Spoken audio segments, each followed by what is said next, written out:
Good morning. Welcome to another Porch Talk. What a special day this is. We are live at Honors Cafe. At Honor Cafe today. Yes, we are. To honor our vets that have fallen. Yeah. Today's a special day, and I'm going to introduce to you guys a friend of mine, Chris, that I've met through a home group at our church, and he has this amazing place where he honors veterans here, and they do many events here. They hold Bible studies back here, and people come here to fellowship and get together. And this is Chris Alder, and he is going to share his personal testimony how this whole cafe came about for him. Well, thank you for inviting me on. Thank you for being here. Thank you. And thank you, gentlemen, for being here with me. Appreciate it. Yeah. A little support always helps when we're doing something like this. Crazy like talking into a camera.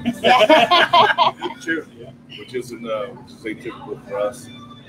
Talk a little bit about Honor Cafe. Well, first of all, this is not my cafe. This is God's cafe. And, this is, God wanted this to happen. And I actually, like Jonah, ran from this for a little bit because I don't like the food industry. I like one side of the table a whole lot. The other side of the table. And never wanted to own a restaurant or be part of a restaurant. God kind of seeded this project to us. And I told my wife, I said, I think God wants us to do this. And my wife, who does have, a history in food service from growing up, and then she was a wedding coordinator. She said, no, we're not doing that. And I said, well, I kind of think God wants to do this. She said, well, you don't know, you have no idea what you're talking about. And I said, I don't, but we're going to do it anyway. And we got in this big argument, and I told her, I said, you'll never have to work through a day in your life, so don't worry about it. And we opened July 13th, which is my wife's birthday. We served 256 plates for lunch that day. And our food expediter freaked out and quit. My wife grabbed a T-shirt and was expediting the kitchen. And as she was walking around, I was telling her, happy birthday. I love it. She was giving me the shut up look. The evil eye. But at the end of the day, she was smiling. And it was a good day for our family. And we brought to fruition a project that God wanted to be, to be here in the community of Montgomery County. And the county has responded by wrapping their arms around us, and people from all over now are coming. We have people from other states, from other countries coming in, and it's just been a tremendous situation. I guess we say, the startup would be that, we bought the building and then we demoed the building. We kept 3 brick walls and the concrete slab. Wow. And we came up from there. So the building is purpose designed for the Honor Cafe. And in the middle of the building there's a big wall, and right there in that seam above that TV mount is the middle of the building. So the city had us come in and put piers, even though the slab had been here since 1962, and they poured plenty of concrete. The city helped us and decided we we needed 12-foot 6-inch piers underneath each column. And there's 27 columns in the building. Wow. Well, that was the middle one. So on the morning that we poured concrete, I had 6 other men from my church come up with my pastor. We all inscribed in a Bible and covered the Bible in plastic. We all came around the middle of the pier, and we began to pray. Well, first we invited the concrete crew who was here, which was mostly Hispanic, and most of them didn't speak English. But when we told them, we said, "Come over if y'all want to pray," and without speaking English, the rosaries came out, and they came over, and we all joined hands. That's awesome. Around that, and we prayed over the building. We dedicated the building to God, and then I told them I said, in the Marine Corps, we do things oldest to youngest ceremonially. The oldest veteran here was a Vietnam veteran. The youngest man here was the concrete foreman's son named Jose, 14-year-old. He was here helping his dad. It was in the summer. And so we put Jose in the hole. We said, get right here. We're going to hand you the Bible. And we handed him the Bible, and he said, "Are you sure?" And we said, put it down the hole. So we put the Bible 12 foot 6 inches deep in the middle of this building. We poured concrete on top of it. So when we say this building is built on God's word, that's not just figuratively. That's literally this place is built on God's word. And then when we began me and my brother, we framed out the building. And then Conroe, it's a beautiful thing because you can use wood or metal studs in the construction. And I'm a wood guy because I think the walls are more substantial. I like wood walls. So as me and my brother were framing, we invited literally thousands of people, anybody who wanted to come, and it just started spreading like wildfire. We invited whoever wanted to come and put a scripture on the stud to come. So there are hundreds, probably thousands, maybe hundreds. There's scriptures on every stud in this place. Wow. And so there's studs underneath all the sheetrock. I mean, there's scriptures on the studs underneath the sheetrock. So when people come in here and tell me I feel welcome here, I feel happy here, that's no surprise to me. Because anything that you base in with God, anything that you put God in the center of, obviously is going to make us feel happy.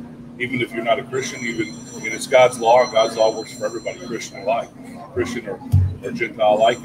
And so when people come in here, and even when they're not Christian, they say I feel very comfortable here, it's no surprise to me. So wow, that's a little bit about Honor Cafe, the construction. And why did we do this? Well, I think it was the right time and the right place for it. Montgomery County, this place survives in Montgomery County, and hopefully there will be other places like this popping up. I don't know of any particular other places just like this, but I hope that more start showing up all over the country, throughout the country. And, it comes down to some very simple points in my memory, at least. Like I have a daughter. I have 4 daughters. I have one that's going to be a sophomore next year. She was becoming a freshman when we started this project. She was going from the 8th grade to high school. And out of my 2 oldest, they didn't need Dad's help to do the course scheduling. But this one, who is by far the sweetest of all my daughters, said, her name's Avery. She said, "Dad, will you help me put my course schedule together?" So she goes to Montgomery, and I'm putting it together when we get to her senior year, and I can't find a government class. And so we have to call a counselor, and that's not, it's an AP course, you have to request it. And I said, "You got to request a government class?" And they said, "Yeah." So of course, Avery requested it. And, I started talking to my wife. I said, and even this idea was already, but I said, we need to do this. And so when you walk in, you see the Constitution, you see the Declaration of Independence in this building. You don't need but about 6 foot of wall to know what it costs to be an American, to know the price of being American, to see the value of being American. This whole building is surrounded in what we hold dearest as Americans. Wow, so, that's very cool testimony. Yes, ma'am. Yeah, very cool testimony. And we have 2 guests here today, 2 veterans. This is Doug Malloy, right? And Will Rollins? Dean Rollins, I'm sorry. Dean Markin. Oh, Dean Markin. I'm sorry. We had another guest here. And what branch of the military were you in, sir? The Army. You were in the Army. Well, thank you for being here. It's a pleasure, and thank you for serving. Well, thank you. Yes. Yeah, when Kim and I were discussing what we were going to do today, and I had talked to Chris about doing a Porch Talk here at one time for Veterans Day, and Kim had it in her spirit do something to honor the veterans on Memorial Day. And I was like, I talked to Chris about this, and I think this would be awesome. So it's a privilege and honor to have you guys here. Yes, thank you for coming. Yeah. I already told on you a little bit, by the way. So, Danielle's kind of like a shark, and she gets something in her sight, she goes after it. Yeah. And so we talked about in this Porch Talk on Veterans Day, and then they started talking about it, and then the Lord brought it to the spirits to do it. Well, then Memorial Day rolls around, and she's just like, "We're going to do it. We're going to do it. We're going to do it." And then I already told you guys, while we were eating breakfast, we got close to it, and I told her, I said, "I don't know if anyone told you this, and I know you're from a military family." I said, "This is Memorial Day." Yeah. I said, "Not Veterans Day." I said, "To veterans, we don't typically celebrate Memorial Day." I said, "It's solemn, there for us, and it's a different holiday." And she was like, "Yeah, you're right. Yeah." Changed the conversation a little bit for us, which I'm happy to have the conversation. I think we need to honor our veterans today, the ones that are fallen, and we are honored to hear what you guys have to share about your experience in the military. And Chris had a good subject he wanted to talk about today, and I'm going to let Chris lead in that. So I think that, she said she wanted to have a candid talk with some veterans, having a candid conversation. And I think on Memorial Day, I think that our conversation should candidly talking about how we're honoring, what are we doing in our own lives and in this country to honor those who made the sacrifice for us, and why we have the Memorial. And why don't we open up with you, because you didn't tell us your branch of service. Maybe you can tell a little bit about yourself, and we'll start with you. Okay, I'm Doug Malloy. I served in the Air Force. I was 20 years, fighter pilot, all over the world. And I was also a brat, too. So my whole life has been involved in the military. And just like you said about Memorial Day, I can remember all of my friends that didn't make it. And I can count maybe 6, 7 guys. And this is a great time to remember those guys. Okay? This isn't Veterans Day, and it isn't Armed Forces Day. This is Memorial Day. And I think a lot of people don't understand what this day is. They think of barbecues, and they think of, hey, happy Memorial Day. Well, there's nothing really happy about it.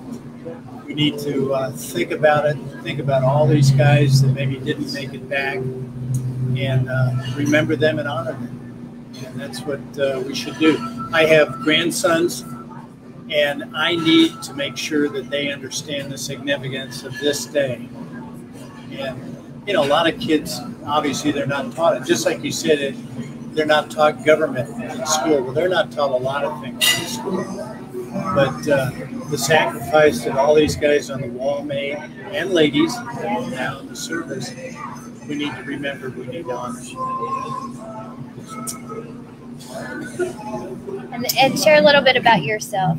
Dean Marcotte. I was drafted during the Vietnam War. Drove tractor trailer in Vietnam, mainly supplying the Army, the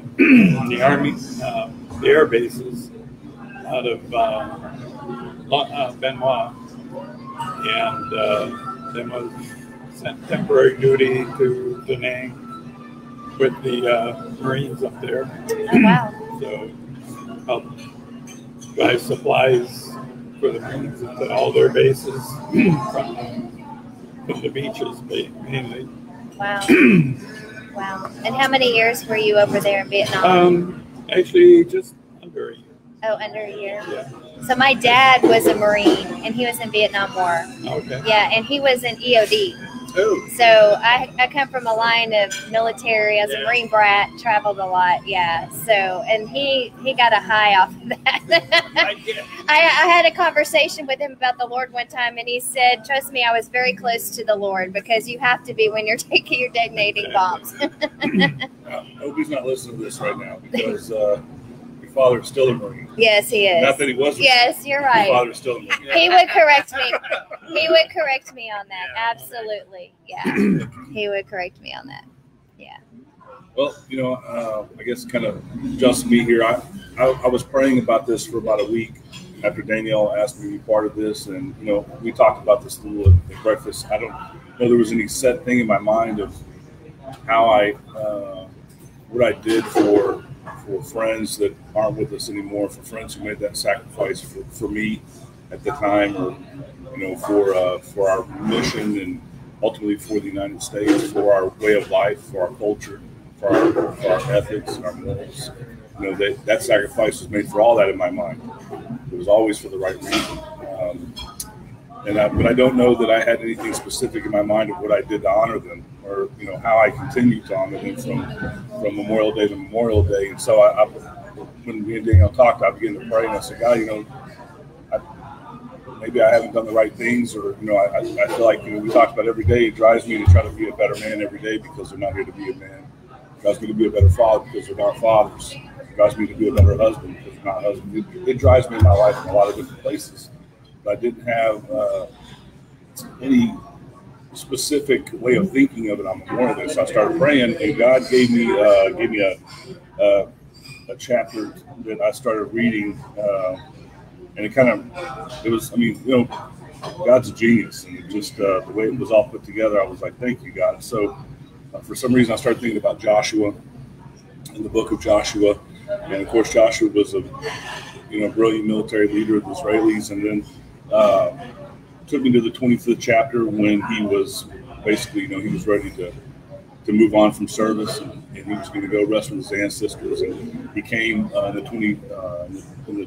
24th chapter, and he decided to, call all of Israel's leaders together.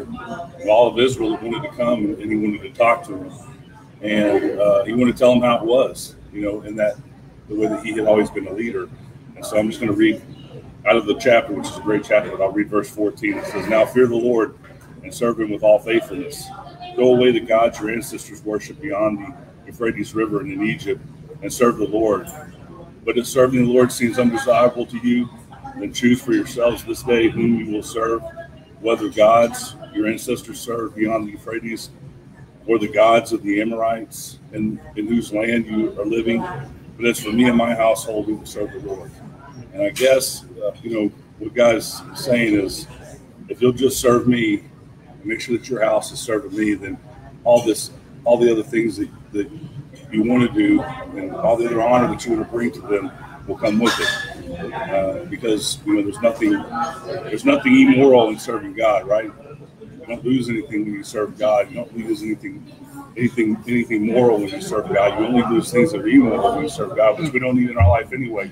And I was like, well, I said, I understand. I said, as long as I'm being that godly man, that godly husband, a godly father, then I am honoring him.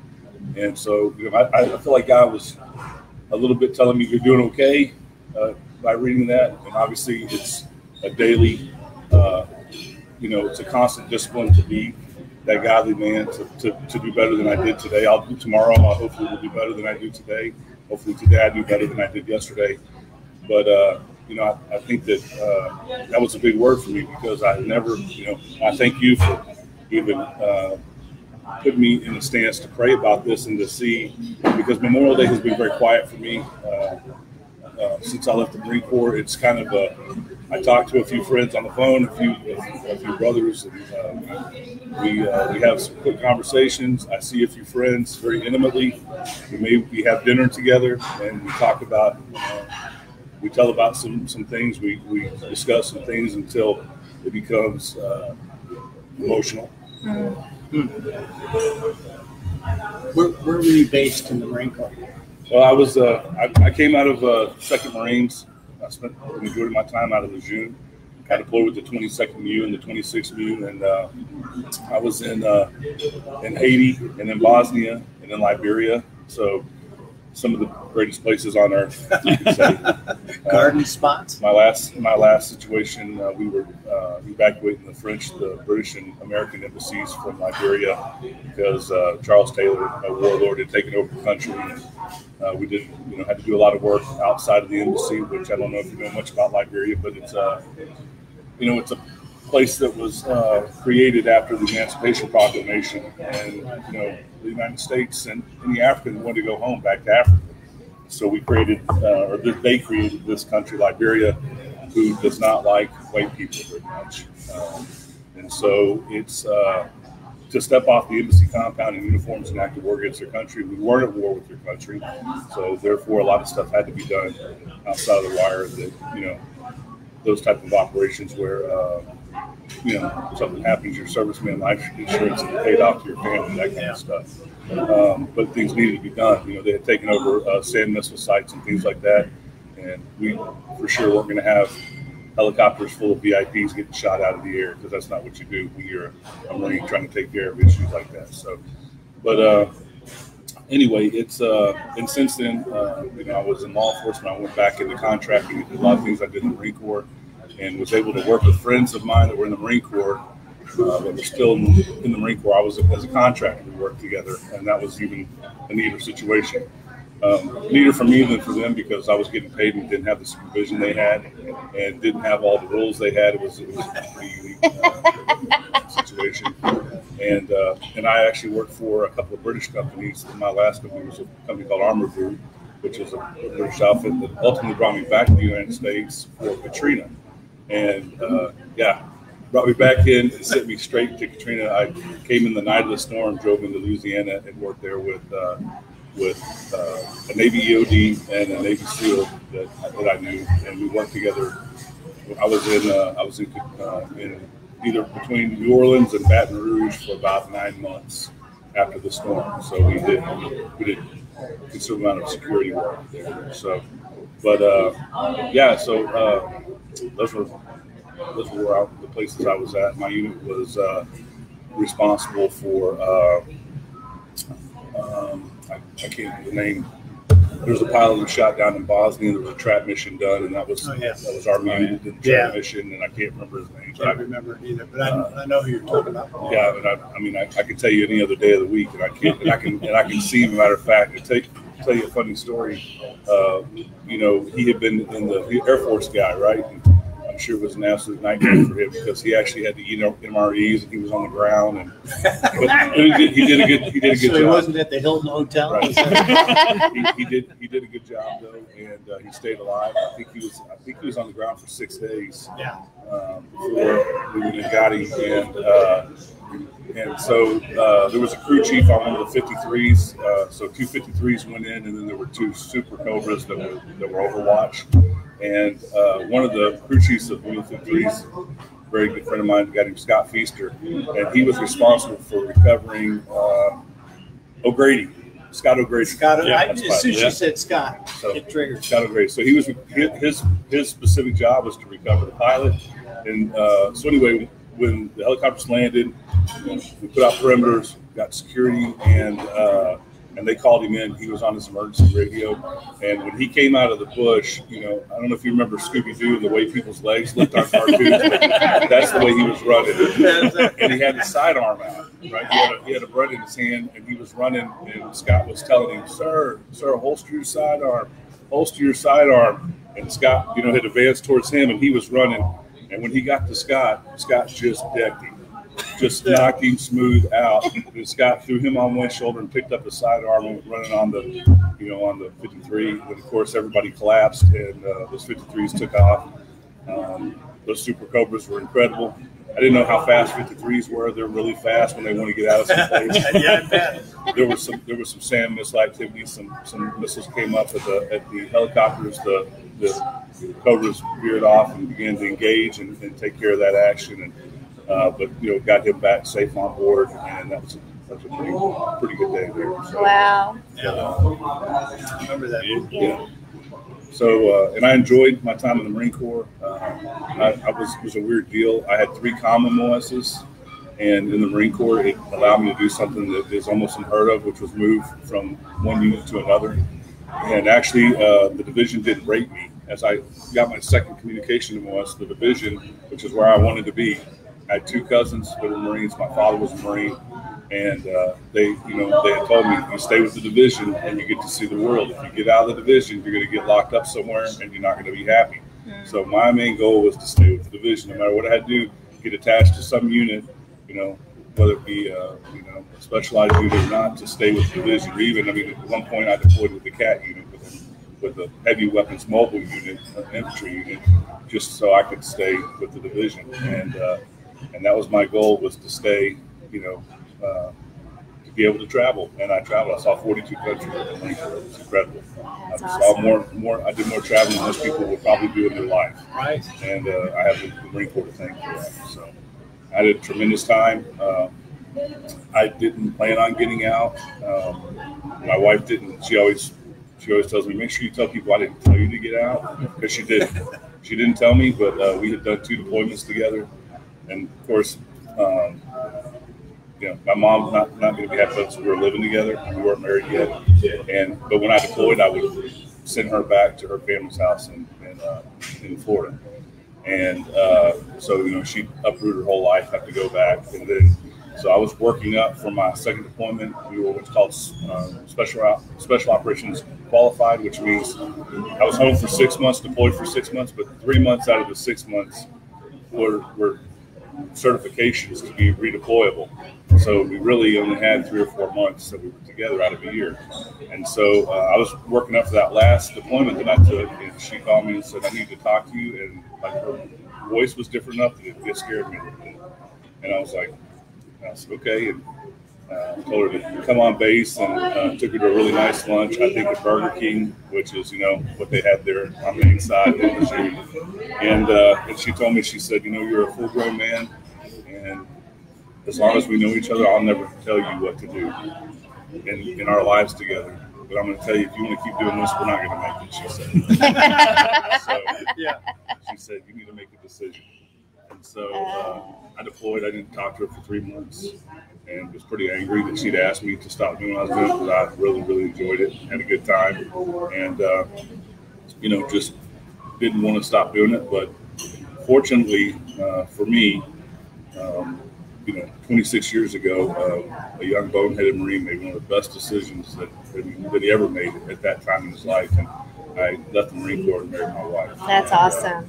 It was an incredible decision. I don't know if God could have blessed me that way ever again in my life. So it's a blessing to me every day. That's amazing. That's a great testimony, Chris. Awesome. So are there things that you do to organizations or that you're connected with that will help and honor even veterans that are still here today?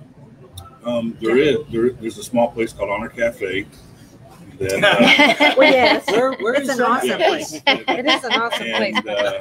It is, and the food is good. The food is amazing here. Food is very good. I have to say, is it a tomahawk? Yes. Yes, there's pictures of it in the video, and it is a plate full of. It's huge. 38-ounce steak. Yes, it's huge. Just for 2. Yeah. Or for 1 healthy eater. Does that come off a dinosaur? Yeah, it looks like it. Off a cow. It's got the bone with it, so it's the tomahawk steak. It's a great steak. But to answer your question, this place is a ministry, and we've sent guys to Mighty Oaks from here.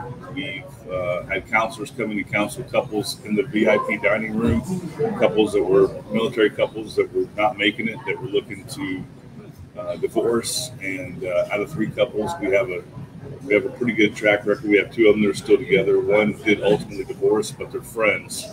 They have a son in common, and they're able to. They take walks together. They see movies together. They're not with each other.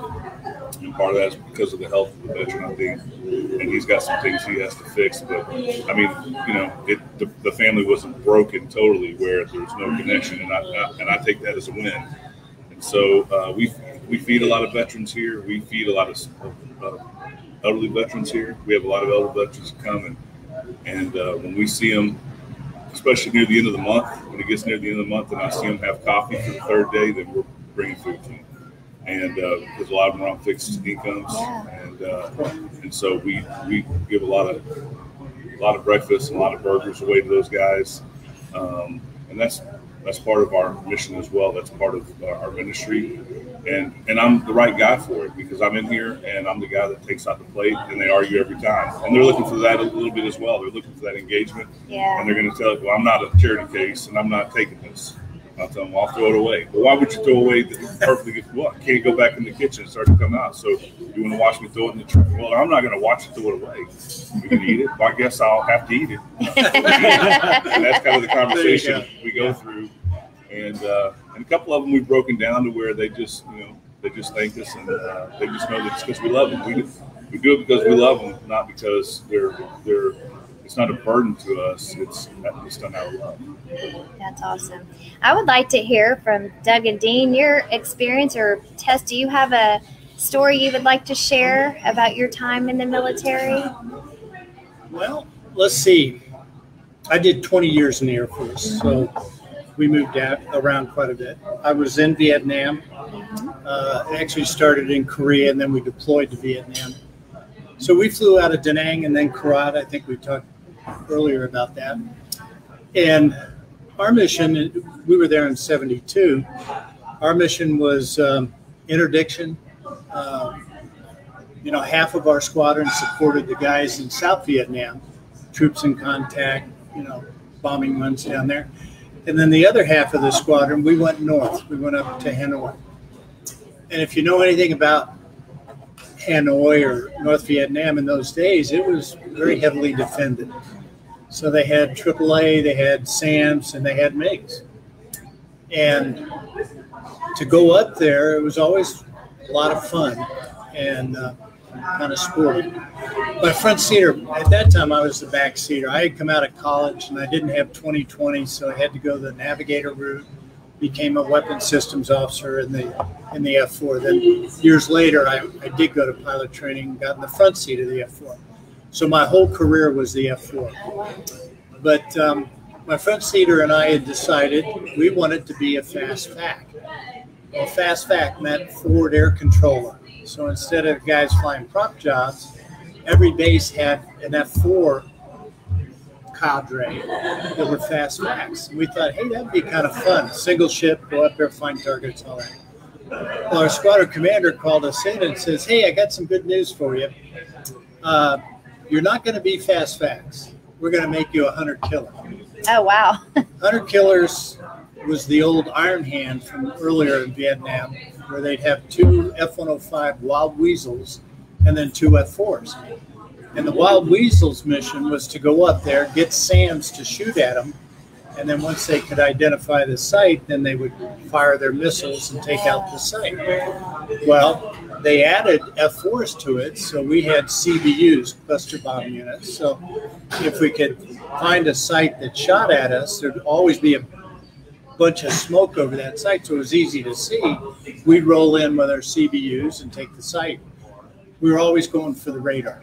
Didn't matter about the missile. If we could take the radar out, we took the site out. The problem is they move the sites every night.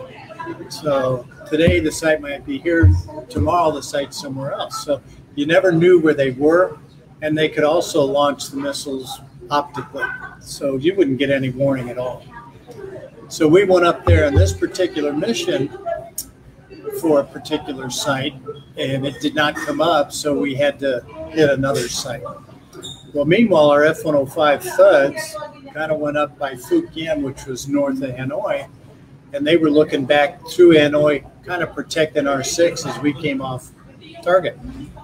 But when we came off target, there had been a MiG-19 that had attacked the F-105s. So it fired missiles at these 105s, and they're jinking and evading these missiles. Meanwhile, we're coming up. We know none of this. And as soon as we popped up, we actually popped up between the MiG and these F-105s. And this MiG driver, I can just imagine, the question mark in his mind. Well, he said, oh, he does his giant barrel roll and ends up at our 12 o'clock, about a half a mile. So my front seater starts screaming, Doug, give me auto act 10, which actually bore-sighted the radar right to the center line of the airplane, and he put the pipper, which is a little red dot, on the MiG. We counted our settling time for our missile, 4 seconds, and then we launched. As soon as we launched our missile, I looked at our raw gear, and our raw gear told us what signals were up. We could determine if it was a SAM site or a MiG or whatever else. And of course, our raw gear it had a million signals because everybody in the world was up, transmitting. But the beauty of our raw gear was if you saw one of these strobes come out from the pack, and there was a little red AS light. I'll tell you, you'll know what that stands for. But it was kind of derogatory. But if that light came on, it meant that SAM was looking at you. Oh, wow. So looked over there, and sure as heck, here comes an SA-2 up. Our missile's in the air. So we could stay where we're at because we had to keep that target illuminated the whole time of flight of our missile. But we looked at the SAM, we looked at that, we said, we better evade that SAM because it'll kill us before we kill him. And so we evaded the SAM, which meant you took it down, and what you tried to do is get that SAM to start tracking down, then you'd pull up into the SAM. And then the SAM would go ballistic, which is what we did. Wow. So about that time we said, let's get out of here. So we plugged our burners in. We started to head west, and right off our right wing was a guy in a parachute. And we thought at the time, one of the 105s got it. And so all the way back to the tanker, we're talking, we lost one of our 105s. But when we got to the tanker, both 105s were on the tanker. So, and then the thud told us, said that he watched the whole show. Our missile actually impacted this guy. Wow. And shot him down. Wow. So that is the exciting mission of my That's career. really cool. Wow. Yeah, it lasted probably a couple of minutes, but it felt like 3 days. Oh, I can't even imagine what was going through your mind because the adrenaline Yes. at that time, right? And you're not even thinking about anything but your mission, right? Because y'all landed on a ship, right? No, we weren't Navy. Oh, We're okay. Air Force, so we I didn't know if the planes we landed only on landed on things that didn't move around. Oh, okay. I'm just asking because my husband worked on he was in the Navy, and Yeah. he was an air traffic controller on the ship, so they Sure. would have the planes come in and everything. Yeah. Yeah, they did a Yeah. marvelous job. Yeah, that's Themselves. amazing. Wow, what a great story. Wow. What about you, Dean? What do you? Mine's pretty benign. I just deployed. The worst was getting to Vietnam because I left home in my orders at the same time my neighbor, Victor Tomzak's body came back from Vietnam. Oh, wow. He was a radio operator, and actually that was my MOS at the time. And I was going over there. He was coming back. Worried my mother a lot. Yeah. How old were you when you went into the military? 19. So you were in Vietnam about that age, or how Yeah. old? Yeah, 19. Wow, that's young. Yeah, Yeah, that's it very was. young. But, anyway, getting over there was the biggest problem. We flew on a commercial plane, could not land in Vietnam because of the Tet Offensive. And we were put back to Guam, spent about a week on Guam. Every morning we get up, we get on the plane and head over there and turn around and come back. Wow. Finally, they put us on a C-140 Starlifter, and they said, we're going in for sure this time. We're going in at night, no lights on. We're not going to stop. We're just going to hit the runway.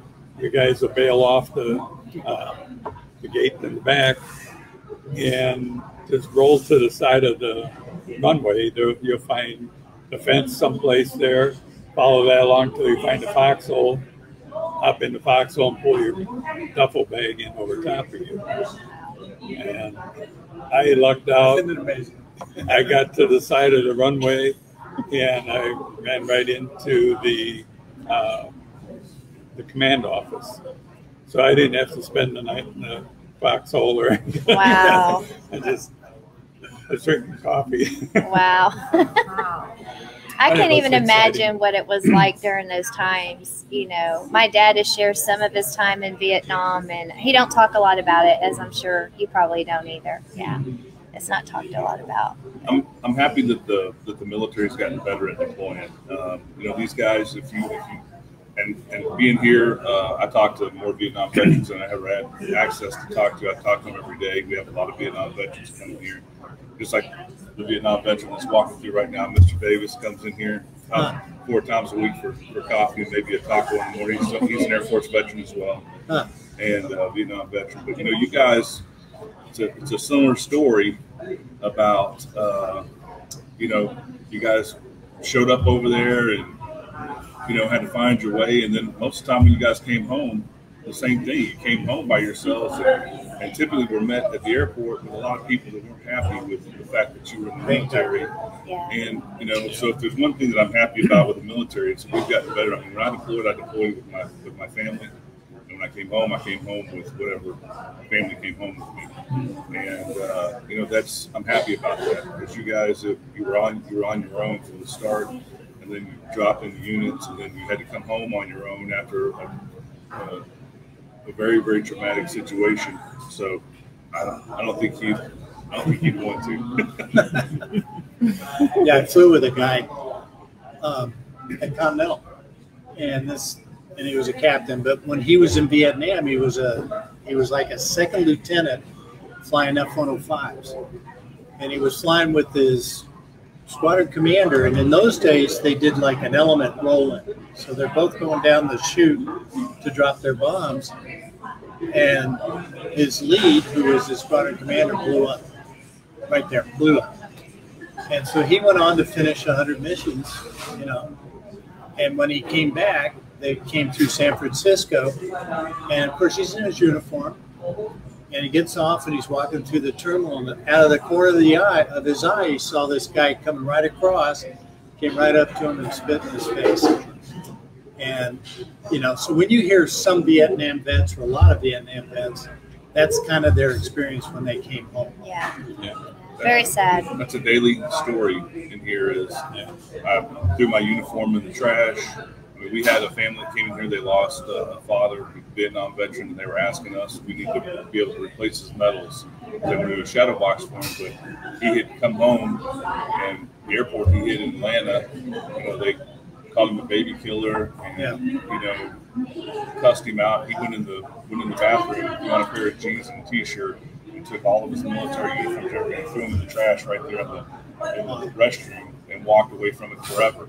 And so we hear that, some variation of that story almost every day in here. So that's why when you walk in the Honor Cafe, you look up, you see a lot of Vietnam signage coming in to where it says mess on the outside. And that's there's 2 people up there. There's 2 groups of people. You have Rosie the Riveter on the other side, and you have Vietnam veterans paraphernalia up there. And that's because that was the last wall we decorated. That was my wall, and I wanted to say thank you to a couple of what I feel like are very unappreciated groups of folks, which are women who have helped us, either in the military or like Rosie the Riveter, the women who helped put war implements together, and also Vietnam veterans. So I think still we haven't done a good job of welcoming you guys. For me, it was a story when I came home.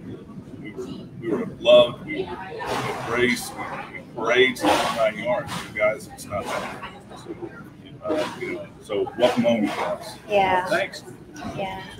There was a story that we were talking about, since we're talking about memorials, Okay. that I thought was a really neat story, but it wasn't memorial here in the U.S. And I thought it was interesting that in another country, they memorialize veterans. And it was when you were doing something in England. Okay. Yeah. When I left Vietnam, we went back to Korea. And then my next assignment was in Holland, in Europe. And I picked up my wife and my new son, who I had not seen. He was born when I was in Vietnam. But we had a squadron deployment. Good morning, sir. How are you doing? Good. I'm wearing masks now. I'm fully vaccinated. It's up to you. You can take it off. Anyway, our guys went over to Watersham, England, which was a lightning base, a British base. And we were flying with those guys. And I mean, they are absolutely tremendous. They are the greatest pilots. And every night they'd take us on pub crawls. and get us drunk and stagger back to the base and so forth. But we were there maybe 2 or 3 days, and the Brits came up to us and they said, hey, there's this couple. They heard you boys were in town, and they want you to come out for dinner. And we said, you betcha we're there. So they took us out to this place. It was a farm in the, I don't know, maybe in 25 acres or something like that. And it was just a farmhouse. We go there in our van, we get out, and we're met by this elderly lady and her husband. They're our hosts. And they said, well, before we take you inside, we want to show you our victory garden, our garden. And right next to the house is this beautiful garden. I mean, they got seats in there, and they got flowers and everything. But on the ground, they have stones. And there must have been a couple dozen stones in there. And they would have a name on it, like Lieutenant John Jones. And there'd be a date when he was shot down and date killed. And these are all American boys. Wow. Because during the war, they had hosted American boys in their house every evening. And there were a bunch of bases around there where they lived, you know, fighter bases, bomber bases, but all Army Air Force. And so we go in, we have a great dinner. They had their daughters there and a son-in-law, and they just, you know, they treated us great. After dinner, we went into the same sitting room where the boys had come. And they would come there at night, you know, American boys, drink, you know, they give them drinks, and they could read their newspapers, they could get off the base. And you could just think back, and I know you're a history buff, so I know you love this. But the lady told us this story about their favorite pilot. He was a captain, and he would come in every night, or most nights, and he was joking. I mean, he was just a clown. I mean, he could tell jokes. He was always up. He was sort of the life of the party. But this one night he came in, and he was very down. And so she went up to him and said, well, what's the deal? You know, what's going on? She said, well, I got to go over to France tomorrow. And this is like a month after D-Day. And I'm taking a couple of VIPs over there. And I'm not feeling good about it. I don't think I'm going to make it. And she, of course, tried to pick him up. Said, that's nonsense. Tomorrow night she'll be back here. We'll make you a drink and we'll talk. And he left, but she could tell he was not happy. So the next morning, it was very foggy. It was a foggy morning. You know, funny in England, there can be fog.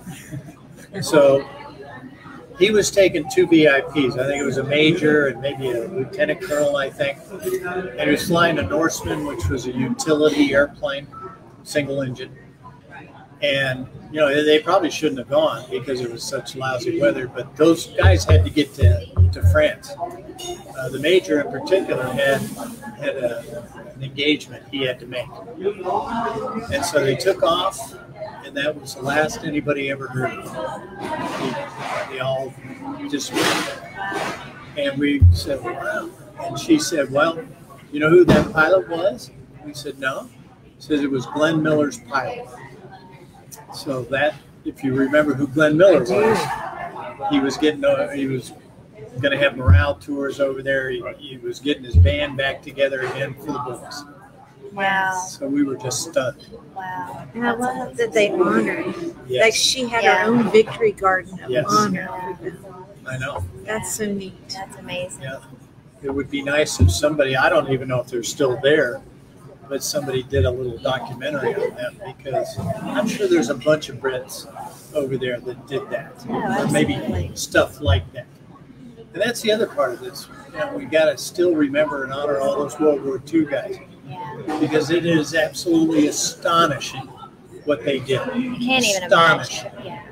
I can't even imagine. We last week we had here at the end we had 2 tables pushed together, and a couple of really elderly folks in there, and looked like some younger family, and they ate, and at the end of it, the older gentleman stood up and they all raised their glass. And so I went over, I said, do we have a birthday or what's going on?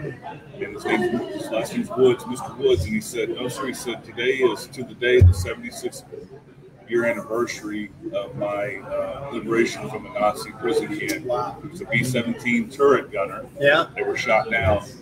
over Ben Holland, and he was captured and marched 560 miles back into Germany as the Germans retreated.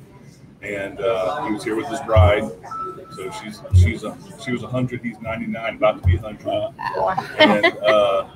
And they were celebrating his Liberation Day. And so I told him, I said, hold on. So he said, don't sit down. And I turned him around. And I got everybody's attention. He was right in the middle of lunch. I said, I need your attention. And I told him what I just told you guys. And the whole place stood up and gave a round of applause. He got a little emotional. He said, this may be a little special to some of you folks. It's really special to me, to be here today. And I asked him, I said, Mr. Woods, did you know you would make it? Did you know you would survive? And he said, no. He goes, actually, he said, as they were marching us, he said, the guys would fall behind them to shoot him and kill him and leave him in the road. And he said he'd gotten come down with something. He thought maybe it was pneumonia. He was sick. And he said they had him sleeping in a ditch one night. And he said it was black and it was dark. And he said, I'm not an overly religious man. He said, but God's always been there for me when I needed him. And he said, and I cried out to God and told him I wanted to live. And he said, there was a voice. He said, to this day, I don't know if it was another man or if it was God. And he said, but a voice said, God will take care of you. He said, and I knew that I would survive. Wow, pretty incredible. amazing story. That's incredible. I agree with you. We've got some great World War II vets coming here. And we have a Navy veteran from World War II, who's 103 years old, comes in here. I have lunch with him about every 3 weeks, about every third week. We have lunch together. Incredible man, was a career educator, had a literacy program that probably taught hundreds of thousands of people to read and write. And the ripples of that, priceless. But incredible men. That guy, Mr. Putnam, the 103-year-old, found out that the director of Hearts Veterans Museum is doing an end-of-life small home situation for veterans, for older veterans. And he said, well, I did a project right when I came back from World War II. He said, in like 47, I did a project in Toledo, Ohio, where we made these 900-square-foot homes. He goes, and I want to help her. And so I said, okay, so I'll put you together. So I gave his daughter her number. Well, Mr. Putnam went home and drew 9 exact blueprint drawings of those buildings at 103 and delivered them to the Hearts Veterans Museum the next week. And I'm like, he's 103, and when the bill comes, he'll tell me what it's going to be in the tax. He's sharper at math than I've ever been, first of all. At 103, it's incredible. But those men they're incredible, and we're losing those guys, 11 a day. Yeah. So there's not a big group. It's not a big group. Wow, that's powerful. Well, sir, we thank you for joining us. Do you mind sharing a little bit about yourself and what your name and what branch of the military you served in? No, I was asking. I just wanted to make sure. Well, I've just been kind of lazy. That's okay. That's okay. I don't know if this is yours. It is, actually. It is. Am I speaking loud? You're speaking. Yep. I'm gonna push this toward you. But is it loud enough? yeah. Yeah. So share a little bit about yourself. Can you share? Give us your name. Tom. Yes. Nice to meet you, Tom. Thank you for serving. This is Chris. Yes. I'm Doug. I'll probably have to ask you again. But Dean. Okay, that's Dean. Lauren. Okay. I don't know. What branch of the military did you? Air Force. You were in the Air Force. All Also. right. Yeah. Good man. My career expanded about 40 years. Wow. With a 17-year break. I didn't get back in until I was 40. Almost 40. Wow. But I did it kind of a little bit different. It actually started at 17 years old in high school. I came home one day and said, "You got a letter." This letter says, "Greetings." Had to go to this vet station in Houston for this PIE, pre-induction examination. Still in high school. I did. Put me on a bus. I was there about all day down there, going through this little physical, doing all the testing, evaluation. physical wasn't a whole lot. You could walk in and walk out, you would pass. They did basically, just check your eyes, check your blood pressure. And at one time, you're kind of walking around in your just jeans, no shoes, no shirt. You get to this one doctor, and he's got this checklist. And he says, eyes, check. Ears, check. Upper extremities, check. And he gets to feet, and he stops. He looks over the desk, and he says, check. And so that was 17. Wow. I turned 18 in April. I graduated in May, and I was gone in September. But at that time, I guess everybody knows what prison is. Yes, sir. No small town. Everybody knows. Mm-hmm.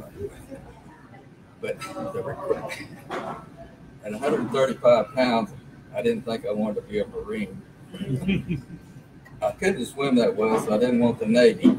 I didn't have to go through the draft of the Army because I knew I'd end up in the infantry.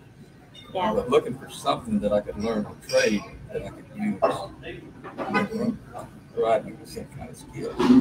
So the Air Force, and I was always interested in aviation. So at that time, the Air Force recruiter only come over there once a week. And you met him at the post office. So I went over and I told him, what my situation was. He said, okay. Took all my information. Be back here next Wednesday. So I waited for him. When he come in, he said, okay.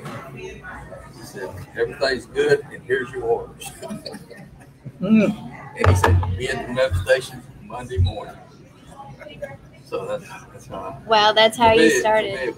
Yeah, that's how I started.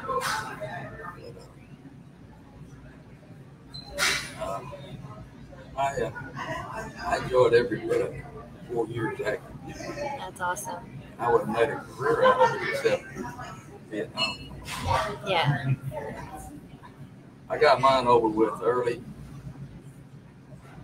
I did not have all this PTSD. You know what my biggest problem was? What's that? Jet lag. Jet I lag. couldn't sleep. But anyway,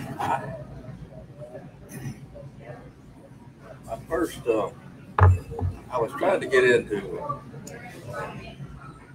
aircraft, airframe repair, sheet metal. But they put me into this civil engineering squadron, which put me into a metal shop along like a commercial type shop, commercial like air conditioning, heating. I was a little disappointed, and after I got to doing it, it's like, this is not bad. You work 7 days a week, off on weekends and holidays. It was just like a regular job. I did that for about 16 months. And then they come along and said, okay, you can stay in this career field if you want to, but I can guarantee you're going to be in Vietnam in 2 months. So they had you can cross-train into these different career fields. The ones that we would call stress career. They had a list of different things. I didn't see anything that I was too interested in. I had this little weekly newsletter come out every week. I was reading through it, and they were looking for someone to go into the schools, technical schools in Denver, Colorado during this summer with this precision photo processing courses. And I'm thinking, Vietnam, Denver. Yeah. I got to weigh this out. Yeah. So I went down and I applied for it, and they accepted me. That's awesome. So I had to cross-train it to a different career field. Wow. And it wasn't like I thought. It was just a basic photo school in Denver. We came back to I was stationed in Arizona. Come back there for advanced training. Advanced training was photo aerial reconnaissance. Mm-hmm. At that time, maybe you've heard of the U-2. Oh, yes. Spy plane. That was the first aircraft I had any dealings with that had any mystery behind it. But what we did, we processed all the gun leaks. And the next, in the class, we all had the same order to go. We were going to go from there to Field Air Force Base, where they had the Blackbird. The SR-71. I don't know if you've heard of that or not. The last aerial strategic reconnaissance craft ever built. After that, everything else was high altitude Sadler. But 18, 19, 20 years old, I wasn't interested in going to school. I was more interested in doing what 18, 19 years old. Yeah, well, it sounds like you got to. So I didn't do very good in school and I almost washed out. I got to know the first sergeant very well. Yeah. And so he said, look here. He was about a 30-year airman. He was a fresh sergeant. Had a single. He was in the barracks. Okay. He said, look here, son. They all call me their son for some reason. I don't know why. He said, I know how it is since I was young once too. But you're going to have to get your act together. Get you through the school. And make it. I said, yeah, get this commander off my back. That's it. He said, no, one more thing.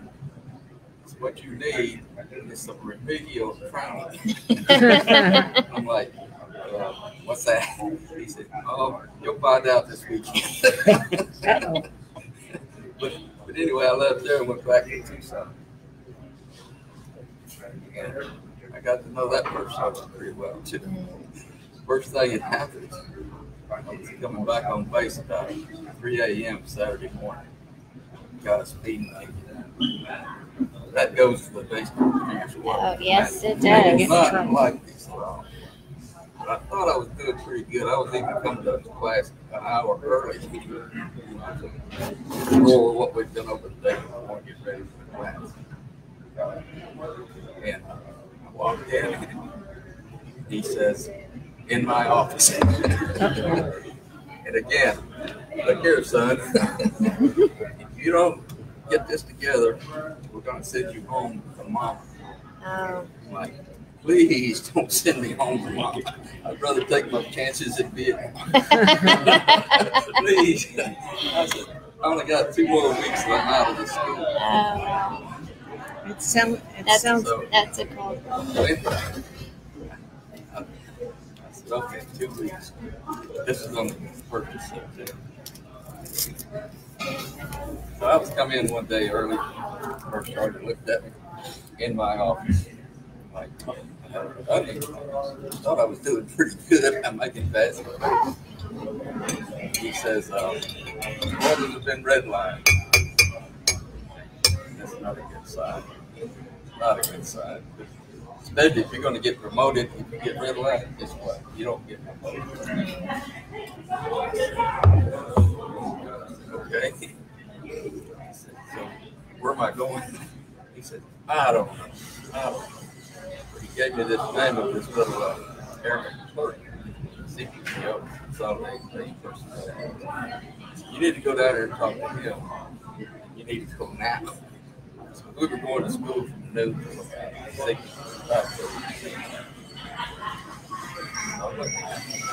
Go down there and body this. He's same rank as I am. Oh yeah, he said your orders have been changed. Oh that. He said, have you ever heard of Udorn, Thailand? I think I have. He proceeded to try to tell me where it's at. And then he said, no wait. He took me over this wall with a big, huge wall. And he pointed it out right here. I saw Thailand, I saw Laos, Cambodia, North Vietnam, South Vietnam. time, I didn't know what. I knew it wasn't good. And all those countries looked alike. And I looked up here, and then I looked all the way back to the left. And here's the United States halfway. It's pretty far. I'm going like, so when I look back, he was standing there, and he had this big smile on his face. He says, "How does that make you feel?" This is a military thing like this. Yeah. So, Well, that's awesome. So it was just me and him. That was it. I never talked to no rank, nothing. Wow. Just me and him. He gave me this checklist. I said, "Look," I said, "when do I have to be over there?" He said, "This month." This month. I said, I don't graduate until 15. We know. He said, "Go to school in the afternoon. We're going to process you out in the morning." And he gave me this checklist, all these places you have to go to finance. He said, "Get a supervisor to sign off." I said, "We'll know you send all these places." That was it. Wow. And when I got out of school, I picked up my plane ticket. But I asked him, I said, I didn't get out of school at 15. I said, "Am I going to get to home? You got to be there this month." He said, "Yeah, we'll give you 7 days." So that's when I got me 7 days leave. Picked up my ticket, got me a ticket to Houston. 7 days. Wow. Well, And then I. Thank you for It was pretty. I mean, we landed in Bangkok. I had a window seat, and I looked down there, and they had rice fields growing between the runways and the taxi. All these people working.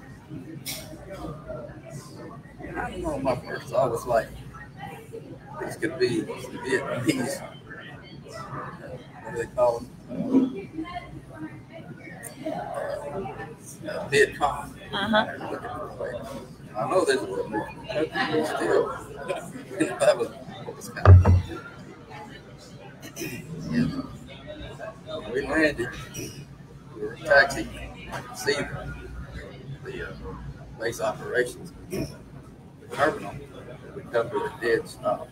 And I looked out the window, and here's this little man with one of like a hot dog stand. I guess he had all this foreign food that he was selling to these people working in the restaurant. He wasn't food. I'm like, okay. So he turned to the left, he went back to the right, and I said, something's fixing to happen. He lined that import engine up with him, and he just firewalking. Black smoke, fire. Wow. And I remember I'm watching this guy blew his hat off, and then it blew his car right off. Wow. Right off the taxi. Wow. I'm like, wow. Okay. Wow. That was thanks for sharing that. That's really interesting. Yes. How how all of a sudden you got a letter and you just got thrown into the military. Yeah. It's well, we have really enjoyed this time with everybody. Thank you for being on Porch Talk. Thank you, Chris, for letting us come here and my pleasure. Thank you, Tom, for joining us. We're so glad that you walked in. You could be a part of this conversation. I met a lot of veterans, Vietnam veterans who turned 70, 75.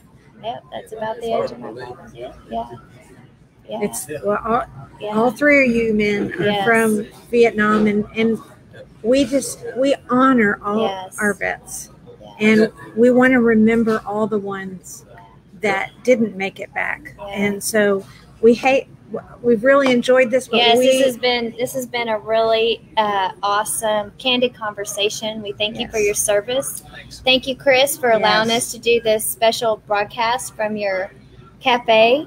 My pleasure. And thank you. Yes, sir. Yes. Thank all of you. Thank you. Yeah. And I noticed it as 103 Thompson in Conroe. Yes. 103 North Thompson. 103 North Thompson in Conroe, Texas. Yes. So if you come to Conroe, Texas, that's for you. Stop by the Honor Cafe. Their food is awesome.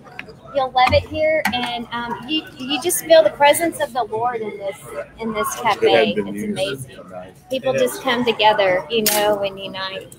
Chris, we like to end in prayer as tradition in every Porch Talk, and would you lead us in prayer, please? Absolutely.